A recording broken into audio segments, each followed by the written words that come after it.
गोरखपुर में चल रहा था जिस्म फरोशी का धंधा।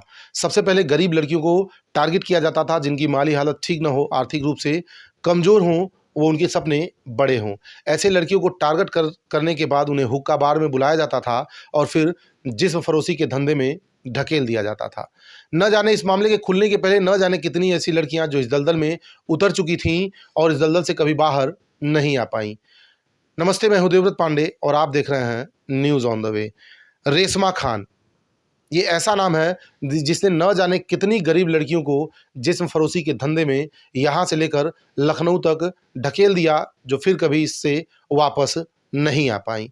दरअसल 2 जनवरी को रामगढ़ पुलिस को एक एप्लीकेशन मिलता है जिसमें एक रामगढ़ क्षेत्र की ही एक किशोरी ने उसके साथ सामूहिक दुष्कर्म जैसी घटना का जिक्र किया था और पुलिस को एप्लीकेशन दिया था, जिस मामले में मुकदमा भी पुलिस ने दर्ज कर लिया था। लेकिन पहले तो पुलिस इस मामले को गंभीरता से नहीं ले रही थी, लेकिन फिर 10 जनवरी को भी कैंपियरगंज से एक मामला दर्ज होता है। 10 जनवरी के बाद 13 जनवरी को भी देवरिया की एक लड़की ने भी मामला दर्ज कराया कि उसके साथ सामूहिक दुष्कर्म किया है। इसके बाद पुलिस इस मामले की गहराई तक पहुंचने लगती है तो नतीजा निकल के आता है कि ये सारे मामले एक हुक्का बार से रिलेटेड हैं। वहीं से लड़कियों को जिस्म फरोशी के धंधे में ढकेला जाता था। एक ऐसा नाम जिसने न जाने कितने लड़कियों के जीवन को उजाड़ दिया, उनके जीवन को बर्बाद कर दिया।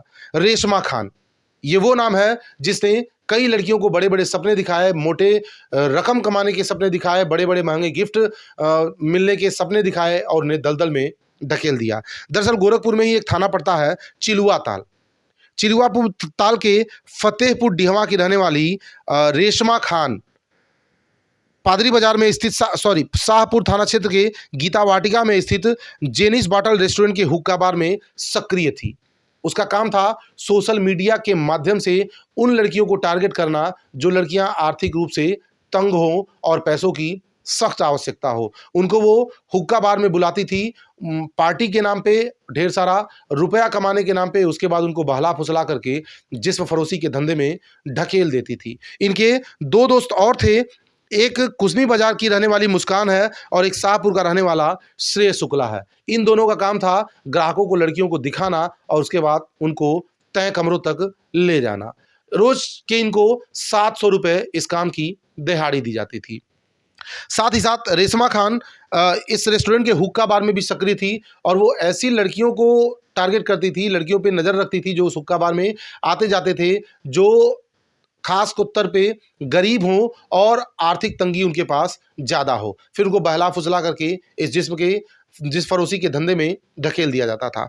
2 जनवरी को जब पहला मामला रामगढ़ पुलिस को दर्ज हुआ तो पुलिस इस मामले की जांच करने लगी। फिर 2 जनवरी के बाद 10 जनवरी, 13 जनवरी को भी 2 मामले दर्ज हुए। इसके बाद से पुलिस रेशमा की तलाश में जुट गई, लेकिन रेशमा की गिरफ्तारी नहीं हो पा रही थी। जो उसके लोकेशन आ रहे थे वो वहाँ से हट गई होती थी। कई बार रेशमा गोरखपुर से बाहर भागने की भी कोशिश की, लेकिन निकल नहीं पाई। वहीं साथ ही साथ पुलिस रेशमा खान की तलाश में महाराजगंज व प्रयागराज तक गई, लेकिन पुलिस के हाथ खाली रहे। बीते रविवार को रामगढ़ थाना क्षेत्र से ही पुलिस ने रेशमा खान को गिरफ्तार कर लिया। बताया जाता है कि पुलिस से बचने के लिए रेशमा खान ने अपना नाम तक बदल लिया था और रेशमा खान की जगह वो मनीषा के नाम से हर जगह जाती थी और रहती थी। लेकिन फिलहाल वो पुलिस के गिरफ्त में आ चुकी है और साथ ही साथ उसके 2 दोस्त भी पुलिस की गिरफ्तारी में आ चुके हैं और न्यायिक हिरासत के बाद, न्याय में पेश करने के बाद न्यायालय में उन्हें जेल भेज दिया गया है।